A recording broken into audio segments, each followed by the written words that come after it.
ทักทายสบายดีตอนเช้าเนาะมันนี้มันไปทั้งหลายทุกคนนะสิพาทุกคนเข้าไปดงไปป่าเนาะมันนี่เข้าไปดงไปป่าเข้าไปหาคืออยู่ของกินอยู่ในดงในป่าก่อนทุกคนก่อนเข้าส้มก็ขอฝากกันทุกคนขอฝากกดไลค์กดติดตามให้เป็นกำลังใจเนาะอย่าทิมอย่าปะอย่าละอย่าไล่กันทุกคน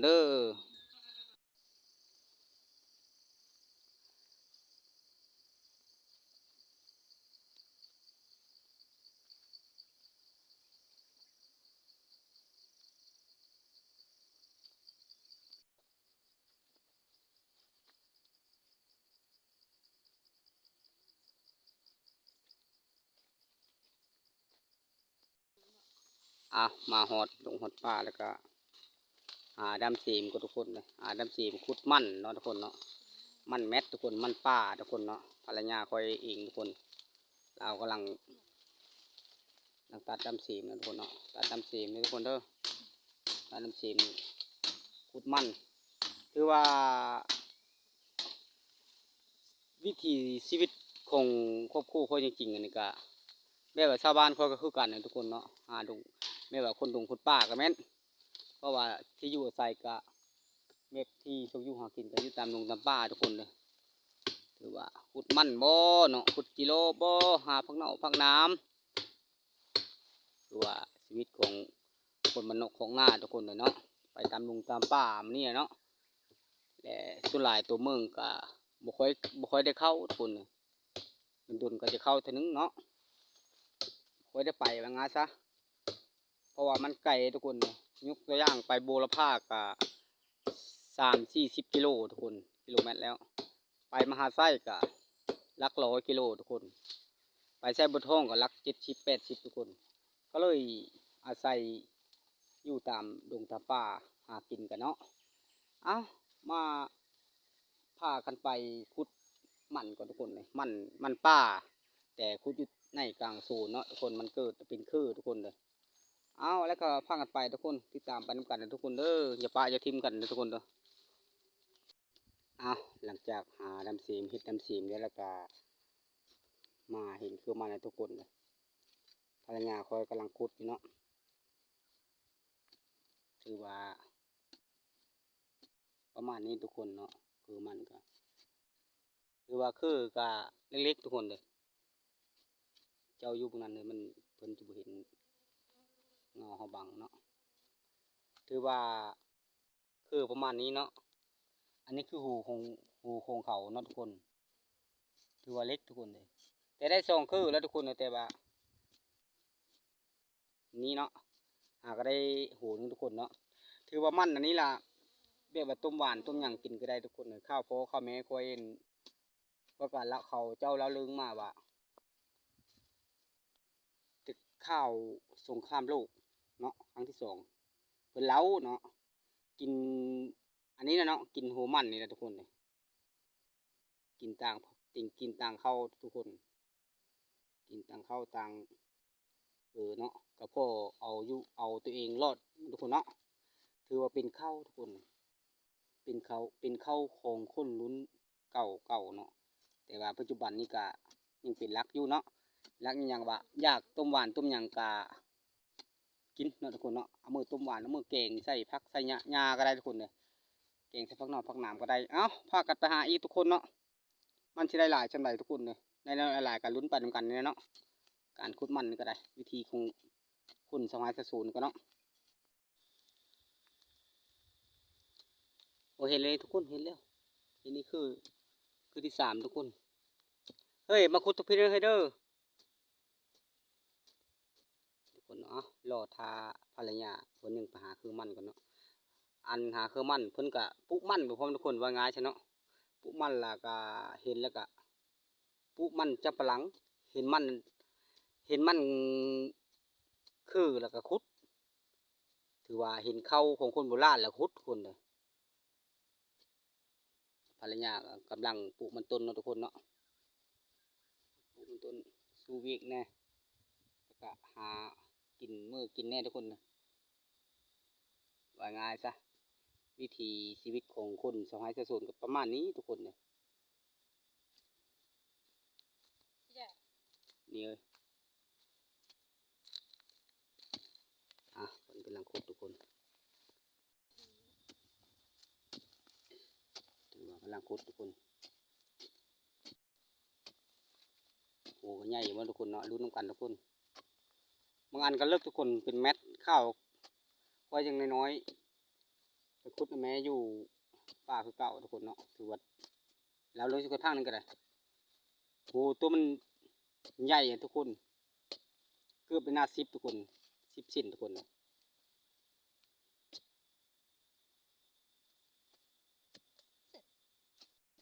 โอ้โหเล็กทุกคนไม่สมคือทุกคนไม่สมต้นทุกคนอ้าวมีหลายทุกคนเนาะมีหลายอันเนาะมักซิเมนนี่มือกินดิบไม่ได้ทุกคนอยู่บ้านคอยกินดิบไม่ได้กินได้แต่ซุกทุกคนโอ้โหโบใหญ่ทุกคนโอ้มันเล็กทุกคนมันเล็กมันน้อยนะทุกคนอ๋อไปหาน้ำกันตัวไม้ทุกคนกำลังสู้กับแสงแดดทุกคนซับหญ้าปลูกมันขุดมันขุดหาข้าวของคนโบราณทุกคนเนาะเอาช่วยกันทุกคนเด้อช่วยกันเข้ารับส้มในทุกคนหลังจากอยู่ในโซนฮอดเมาหลายทุกคนเลยช่วงนี้ก็ประมาณ11 นาฬิกาเนาะ11 โมงเนาะทุกคนเนาะ11 โมงกลางวันทุกคนนะคือว่าเข้ามาอยู่ในเอามาเนาะเอามาอยู่ในกลางดงแคมโซนทุกคนนะแคมหน้าเนาะทุกคนเนาะถือว่าบรรยากาศก็ร่มรื่นดีทุกคนเนาะถือว่าฤดูใบไม้ป่งทุกคนถือว่าบรรยากาศก็สวยสดงามดีเนาะลงป่าก็เข้ามาหาคือมันทุกคนคือมันคือเขาเนาะเขาของคนโบราณทุกคนเลยเราเรียบหาน้ำกันเนาะทุกคนเนาะ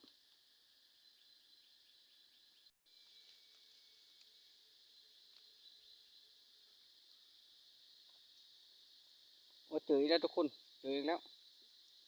ถือว่าคือมันยาวทุกคนเนาะ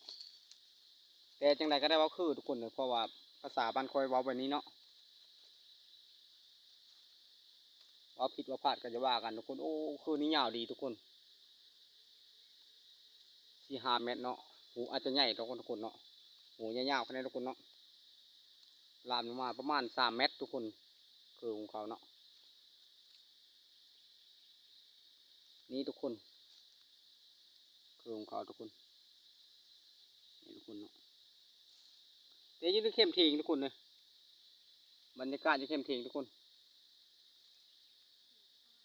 ทิ้งออกมานี่ทุกคนลมออกไปเวลาเนาะเอาให้ภรรยามาขุดมาก่อนทุกคนคอยขุดบุปิ้นคอยนี่แหละทุกคนมาลุ้นน้ำกันโหดีจะบอกเนาะ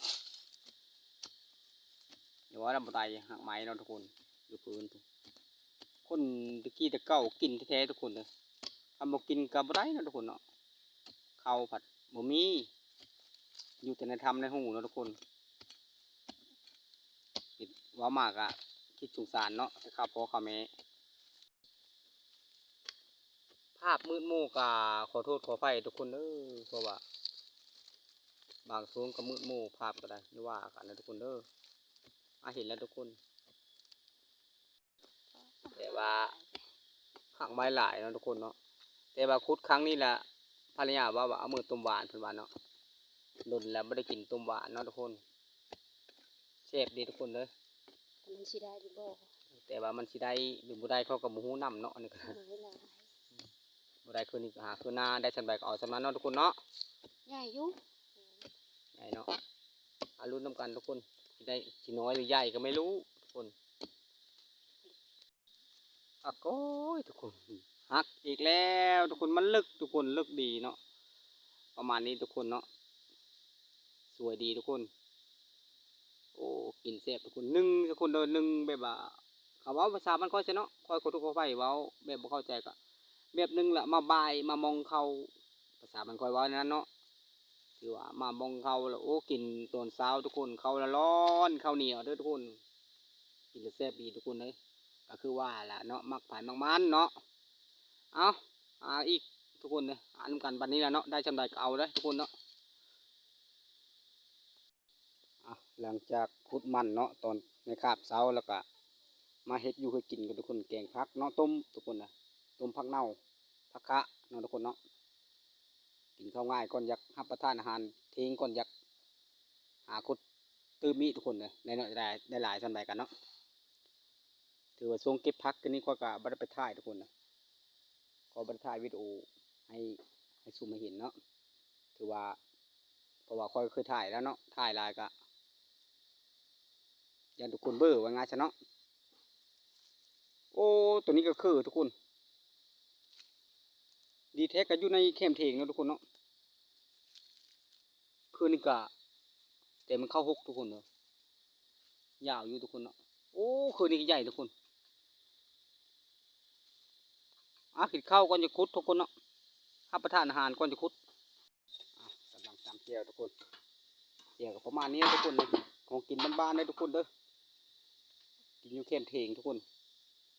จะเป็นเทงบ่หรือว่าไม่ยังข้อกระมูนะเพราะอ่านว่าเทงละนี่เนาะทุกคนจะเป็นกระท่อมบ่ในไรเนาะพักก่อนทุกคนพักกินข้าวก่อนแล้วจะคุดแล้วจึงไปหาคุดมันต่อแล้วก็คุดเข้าละเข้าของคนโบราณเนาะหลายคนก็อาจจะหู้หลายคนอาจจะบ่ฮู้ว่าเข้าของคนโบราณนี่เป็นหยังเนาะเข้ามาซุ่มแล้วก็คือ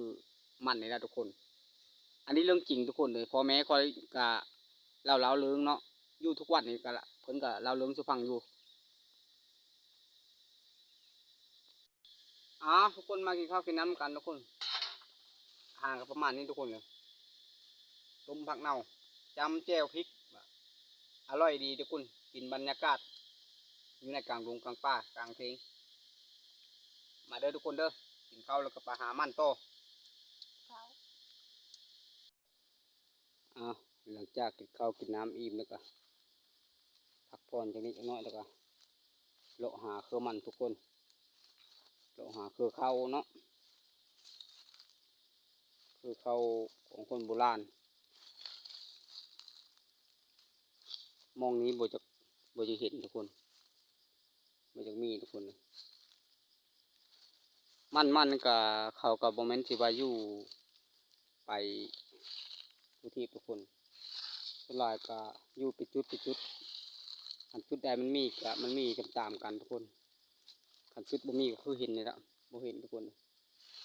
ไปหาจุดใหม่ก่อนทุกคนบ่มีเห็นคือมันก็ขุดกิโลก่อนทุกคนขุดกิโลที่นายก่อนขุดมงคุณแมงก่อนทุกคนแมงอาจจะลึกนิดนึงนะทุกคนเนาะเห็นมันก็ขุดเห็นซิวของกินเอาได้เบิดทุกคนนะขุดไปเบิดทุกคนเนาะแล้วตัวนี้สองตัวมือตื้มมือแถมกันไปทุกคนเนาะนี่ก็ภรรยาขุดได้กะประมาณนี้ทุกคน4-5-6ตัวเนาะไปหาอันนั้นก่อนทุกคนหาขุดมันก่อนเลาะไปเลาะมาเนี่ยทุกคนเนาะอันนี้แมนมาทุกคนโอ้แมนแล้วทุกคนเลยแมนละใส่หรือเปล่าใส่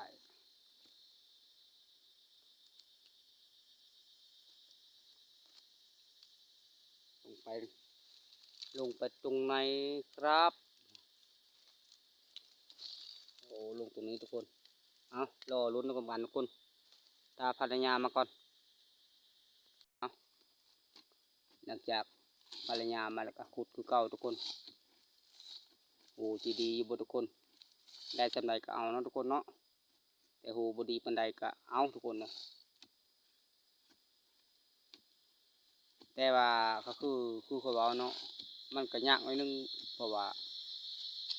มันก็บ่เหมือนสัตว์ลายทุกคนประมาณนี้ทุกคนถือว่าเข้าของมนุษย์แต่ แต่ระหว่างสงครามโลกครั้งที่สองทุกคนงามดีทุกคน อันนี้เวลาเรากินนี่รสชาติอาจจะหวานนึงทุกคนรสชาติหวานเนาะแต่กินดิบและคันคอทุกคนอย่าไปกินนี่เด้อสำหรับบ้านคอยดอกกินแล้วอันตรายทุกคนถึงโรงพยาบาลแน่เอามาคือนี่อีทุกคนตัว6นึงเนาะทุกคนเนาะ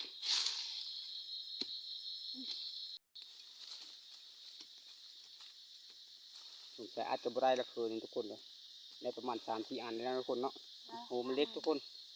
เอาไปคือไม่ทุกคนลำบากมันทุกคนเอาหลังจากมาอีก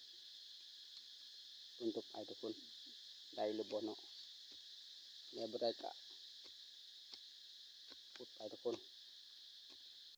บ่ได้ทีดีทุกคนโหมันเล็กทุกคนหาอีกต้นไม้ทุกคนคือไม้ทุกคนมีบ่เนาะได้2-3 วันนี่แหละทุกคนเนาะเราก็ไปนี่แหละเรียบไปเรียบมากก็เห็นผมมุกแตงทุกคนปลูกมุกแตงไว้ทุกคนเลยมุกแตงไว้ได้กินไม่ได้กินหมูเนาะเวลาประมาณเดือน12เวลาทุกคนเดินเก้าทุกคนเนาะ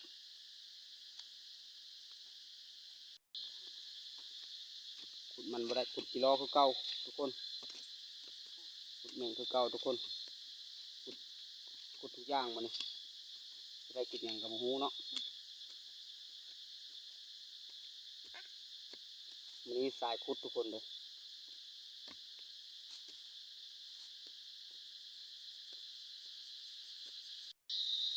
อันนี้ก็ตัวทุกคนติดคือนั่งหมูทุกคนคือนั่งหมูคือนั่งทาสอันนี้เขาเจ้าเขากินแต่เขาเจ้าต่างแห้งเนาะคนสมัยโบราณสมัยโบราณก็ไม่เนาะแต่ว่าคนทุกวันนี้ละตอนสงครามโลกครั้งที่สองทุกคนกินแบบมันต่างเขาเนาะก็คือเพื่อว่าพันมาเนาะคิดไปคิดมาคือการสงสารเขาเจ้าเนาะจากอะไรคันบ่กินกับบ่มีนึกกินทุกคนว่าง่ายซะคันบ่มีสิ่งนี้ก็เกือบอยู่บ่รอดนะทุกคนว่าบ่มีข้าวกินว่าง่ายซะเนาะข้าวก็กินก็มีอยู่ก็มันกับบุรงโบราณซึ่งทุกวันนี้มันง่ายเนาะทุกคนเนาะทุกวันมันยากอันนึงเนาะเห็นเลยทุกคนโอ้เดี๋ยวนี้อาจจะได้ทุกคนเดี๋ยวมันสิน้อยหรือใหญ่บุหูเนาะโอ้เป็นอย่างนี้เนาะนี่ต้องใส่แบบว่าหญ้ามันแบบนี้เนาะ